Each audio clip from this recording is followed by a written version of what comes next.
BA प्रथम वर्ष के प्रिय विद्यार्थियों, आपके पाठ्यक्रम में सम्मिलित पुस्तक आदि एवं भक्तिकालीन काव्य संग्रह है, हमने आपको पढ़ाया।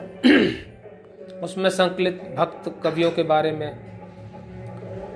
आपको विस्तार से बताया। भक्तिकाल यूं तो समस्त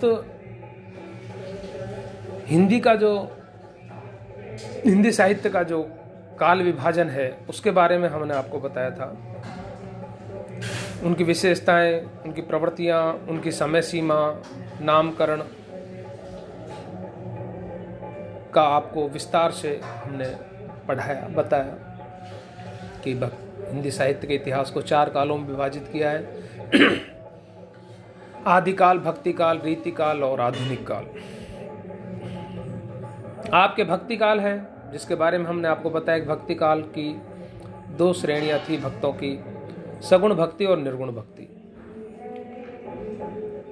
सगुण भक्ति में 2 धाराएं थी, कृष्ण भक्ति धारा और राम भक्ति धारा। निर्गुण में भी 2 थी, ज्ञानाश्रयी और प्रेमाश्रयी, संत काव्य और सूफी काव्य। ये भक्तिकाल की जो 4 धाराएं हैं, इनसे संबंधित भक्त कवि आपके पाठ्यक्रम में सम्मिलित हैं। निर्गुण परंपरा में जो संत काव्य परंपरा के पुरोधाक भक्त कवि हैं,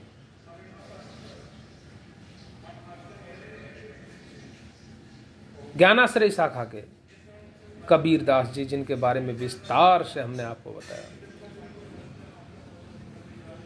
उनके साखियों के विस्तार से हमने आपको व्याख्या भी की।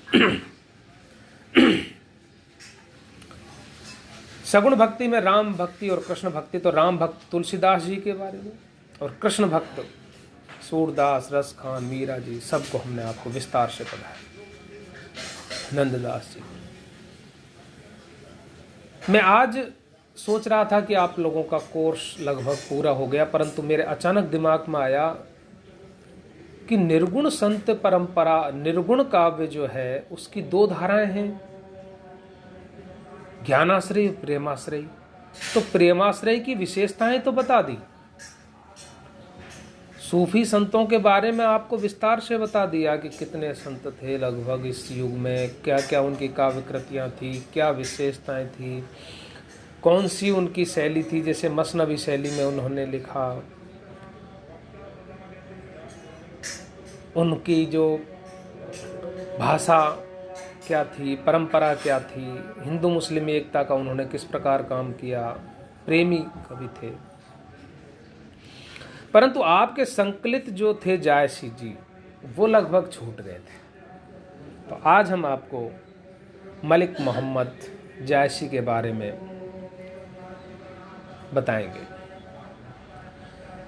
इनका जन्म संवत 1550 जायस में हुआ था और देहावसान लगभग 1600 अमेठी में माना जाता है। जायसी प्रेम मार्ग की शाखा के प्रतिनिधि और सर्वश्रेष्ठ कवि थे। यद्यपि ये कहते हैं कि काने और कुरूप थे, परंतु प्रतिभा रूप सौंदर्य की गुलाम नहीं होती, उसके पीछे नहीं चलती। वो आंतरिक सौंदर्य होता है प्रतिभा का, मस्तिष्क का, हृदय का, वो इनमें बखूबी भरा हुआ था। ये बहुत प्रतिभा के धनी थे। जायसी जन्म से चाहे मुसलमान रहे हों, किंतु हृदय से वो हिंदू थे। इसका प्रमाण उनकी जो कृति पद्मावत है वो है। पद्मावत प्रेम प्रधान महाकाव्य है। इतिहास और कल्पना का मणिकांचन योग है पद्मावत में। जायसी प्रेम के दीवाने थे, जायसी प्रेम के पथिक थे। इन्होंने हिंदू और मुसलमान दोनों को मिलाने का, दोनों की संस्कृतियों को मिलाकर एक नई संस्कृति बनाने का कार्य किया। वो मुसलमान थे किंतु कट्टर मुसलमान नहीं थे। हृदय से वो हिंदू ही थे। साधु और संतों का समागम किया था इन्होंने। जायसी एकेश्वरवादी होते हुए भी अद्वैतवादियों की तरह आत्मा और परमात्मा में भेद नहीं मानते थे। वे अनहलक विचारधारा के साथ साथ अहम ब्रह्मास्मि के सिद्धांत का विश्वासी भी थे। उनके ऊपर वेदांत का भी प्रभाव था। इसी से वह जगत की ब्रह्म से पृथक सत्ता को छाया मात्र मानते थे। जायसी की वृत्ति खंडनात्मक न होकर मंडनात्मक थी। वे सूफी थे, अतः इसी मत के पूजक होने के नाते वे निर्गुण ईश्वर, अलौकिक सौंदर्य, अनंत गुणों और अनंत शक्ति से पूर्ण ब्रह्म के उपासक थे। यद्यपि जायसी प्रेम मार्गी शाखा के कवि थे, तथापि पद्मावत में वीर रस का भी स्थान स्थान पर सुंदर परिपाक हुआ है। जायसी की रचनाओं में पद्मावत, अखरावट, आखिरी कलाम, ये रचनाएं जायसी ने लिखी। इनमें सबसे प्रसिद्ध जो रचना हुई वो इनका पद्मावत था। हिंदी के प्राचीन महाकाव्यों में रामचरितमानस से पूर्व पद्मावत का ही स्थान आता है। वस्तुतः जायसी ने हिंदू मुस्लिम ऐक्य के लिए पर्याप्त प्रयास किए, पर्याप्त श्रम किया। जायसी का जो पद्मावत काव्य है, महाकाव्य है, वो सूफियों की मसनवी पद्धति पर लिखा हुआ एक प्रेम काव्य है। हम आपको अब जायसी की जो काव्य कला है उसके बारे में बिंदुवार आपको बताते हैं। आप इन्हें लिख भी सकते हैं, इन्हें याद कर लें। इन विशेषताओं में लगभग सूफी संतों की विशेषताएं भी आ जाती है, सूफी काव्य की विशेषताएं भी आ जाती है, प्रेम मार्गीय रहे, समस्त विशेषताएं लगभग पद्मावत महाकाव्य में आ जाती हैं, सूफी के काव्यों में आ जाती हैं, जो कि सूफी काव्य में है। पद्मावत इतिवृत्तात्मकता है पद्मावत के अंदर, पर फिर भी रसात्मकता भी है। दीपनगर, राजभवन, दुर्ग, सरोवर, यात्रा सरोवर, समुद्र, आक्रमण, युद्ध, मंत्रणा, दूत प्रेषण, पुत्र जन्म, विवाह, जल क्रीड़ा, रूप सौंदर्य, संयोग वियोग, इनका विस्तार से वर्णन किया है। ये इसका प्रमाण है। जायसी के यहाँ प्रकृति चित्रण भी अच्छा मिलता है। पार की थे वो मानो प्रकृति चित्रण के। उनका हृदय प्रकृति की मनोरम और मंजुल क्रीड़ाओं को देखकर मयूर वृत्त नृत्य करता था। मयूर वृत्त नृत्य करता हुआ भाव विभोर हो उठता था। डॉक्टर द्वारिका प्रसाद जी के शब्दों में, जायसी ने मानव की चिर सहचरी प्रकृति नटी के क्रियाकलापों को भावपूर्ण दृष्टि से देखा तथा प्रकृति के व्यापारों के साथ मानव व्यापारों का साम्य स्थापित करते हुए सूक्ष्म मनोभावों के सरस और सुंदर चित्र अंकित किए थे। यही कारण है कि जायसी का पद्मावत प्रकृति पटी पर अंकित मानव मनोभावों का आकर्षक चित्र है। जायसी की रहस्य भावना भी उनके काव्य में महत्तम उपलब्धि है। जायसी का रहस्यवाद भी प्रसिद्ध है। कई बार प्रश्न भी पूछ लिया जाता है जायसी के रहस्यवाद के बारे में। पद्मावत श्रृंगार रस प्रधान काव्य है। इसमें आद्यंत रति नामक स्थायी भाव की पूर्ण अभिव्यंजना हुई है। अंत में करुण रस भी इसमें दिखाई देता है। जायसी श्रृंगार रस के बड़े मनोरम चित्र अंकित करने वाले कवि थे। संयोग वियोग में से वे वियोग को गहन भूमिका पर प्रस्तुत करते थे। जायसी की भाषा अवधी भाषा थी। इनके काव्य में अवधी भाषा का स्वाभाविक सौंदर्य देखते ही बनता है। भाषा में तद्भव शब्दों का बाहुल्य है। अरबी फारसी के शब्दों का प्रयोग भी है अल्प मात्रा में, परंतु इनकी शैली मसनवी शैली है। इन्होंने सादृश्य मूलक अलंकारों का प्रयोग किया है। उपमा, उत्प्रेक्षा, रूपक, रूपकातिशयोक्ति का प्रयोग जायसी ने सर्वाधिक मात्रा में किया। जायसी ने प्रमुखतः दोहा चौपाई छंद में ही अपने काव्य की सर्जना की है।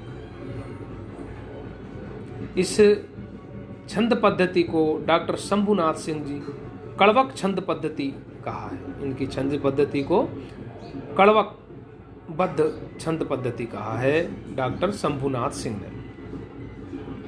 जायसी का पद्मावत एक प्रेमाख्यान काव्य है। जो भारतीय प्रेम पद्धति के आधार पर जो काव्य लिखे गए हैं उनमें न तो प्रेम की महिमा को सही रूप से निरूपित किया गया, न ही उनके महत्व को। जायसी का पद्मावत इसका अपवाद है। इनकी प्रेम पद्धति में प्रेम की पीर, विरह की वेदना का अनुपम सौंदर्य को विशेष स्थान दिया है। और जायसी का विरह वर्णन, विशेषकर नागमती का, हिंदी साहित्य की अद्वितीय वस्तु बन गया है। इस प्रकार से जायसी के बारे में आप इसको बार बार दोहरा लें, जो मैंने बोला है उसे सुने, तो आपको जायसी के बारे में विस्तार से जानकारी प्राप्त हो जाएगी। आपके पाठ्यक्रम में नागमती संदेश खंड है। मैं आपको बता देना चाहता हूँ कि चित्तौड़ के राजा थे रतन सेन, इनकी पत्नी थी नागमती। ये एक बार श्रृंगल द्वीप चले गए थे, तो वहां पर इनको पद्मावती मिली, जिनसे इनका प्रेम हो गया और वो उनके प्रेम में पड़ गए। यह समाचार जब नागमती को मिला तो नागमती विरह से दग्ध हो गई। और यह स्वाभाविक भी है। किसी औरत का पति अगर कोई दूसरी पत्नी से प्रेम करे और उसके प्रेम में इतना पड़ जाए कि वो योगी हो जाए, साधु हो जाए, संसार को त्याग दे उसके पीछे, तो पत्नी की जो स्थिति होती है वह स्थिति के बारे में जायसी ने विस्तार से वर्णन किया है। उसका वियोग खंड, उसका विरह वर्णन।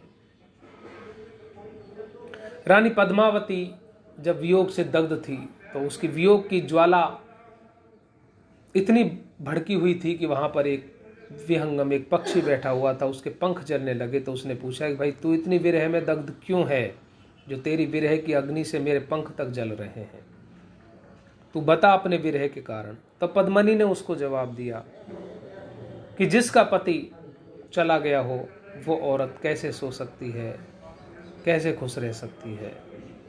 तो मेरे वियोग का कारण, मेरी ज्वाला जो निकल रही है उसका कारण यह है कि मैं पति मेरे मुझे छोड़कर चले गए।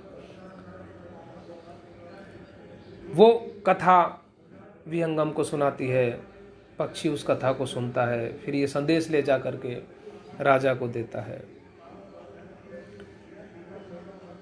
प्रतीकात्मक काव्य भी है ये। इहलौकिक प्रेम से अलौकिक प्रेम की वंजना है। इश्क मिजाजी से इश्क हकीकी की ओर ध्यान है जायसी का। मसनवी शैली में यही होता है कि आत्मा जो है वो पत्नी रूप में होती है, पति रूप में होती है, और परमात्मा पत्नी रूप में होता है। हिंदू शैली में उल्टा होता है। यहाँ पर आत्मा जो है, जैसे कबीर के भी, वो पत्नी रूप में होती है और परमात्मा पति रूप में होता है। यहाँ पति रूप में आत्मा है और पत्नी रूप में परमात्मा। इश्क मिजाजी से इश्क हकीकी की ओर चलती है।